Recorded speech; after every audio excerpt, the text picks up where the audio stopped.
And that's why you celebrate them. Okay? And how are they painted in the caves? They're painted together, and they're using red ochre and charcoal. What's most important is that because these caves actually lack oxygen, when they're painting these paintings, it's almost like they're in a trance state. Okay, does that make sense? Because you don't have enough to breathe. So it's almost like you're on the precipice, the edge of life and death. And it's almost as though you are actually communicating with the spirit world as you're doing this. So it's all divine inspiration, all divine intuition, okay?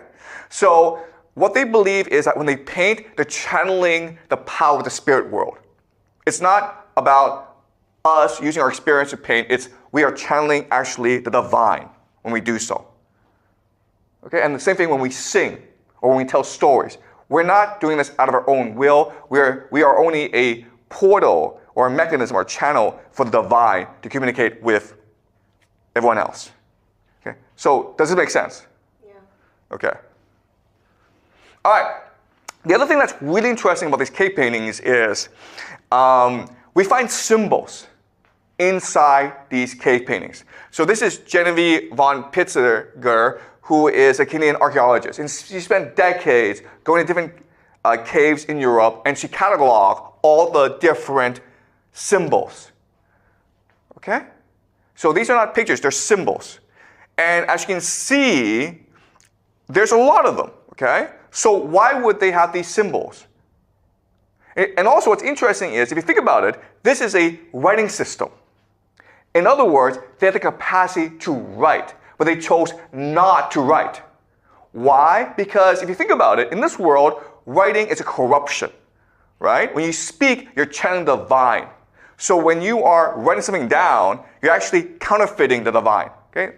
Also, remember that for them, talking is really like singing, right? And you cannot capture music in the written form. So it's almost like a corruption of the song, okay? And also, for them, this is really important. Everything is meant to be a communal experience. When you sing, when you talk, when you paint, we do it together. Okay? But when you write, it's a solitary experience. And that's why, even though we humans, from a very, right from the beginning, we had the capacity to write, we chose not to write. Okay, this is really important for us to understand. Writing was a conscious decision. It was not a technology that was invented later on. We just chose not to do it because we thought it was a corruption of the natural world, okay? All right, does that make sense?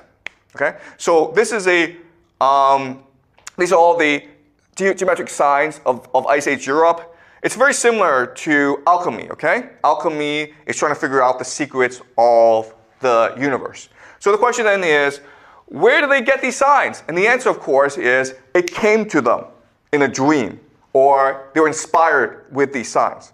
Okay? This is a world of inspiration, of intuition, of imagination. It's not something that's deliberate. They don't plan this out, they don't discuss it. It just comes to them.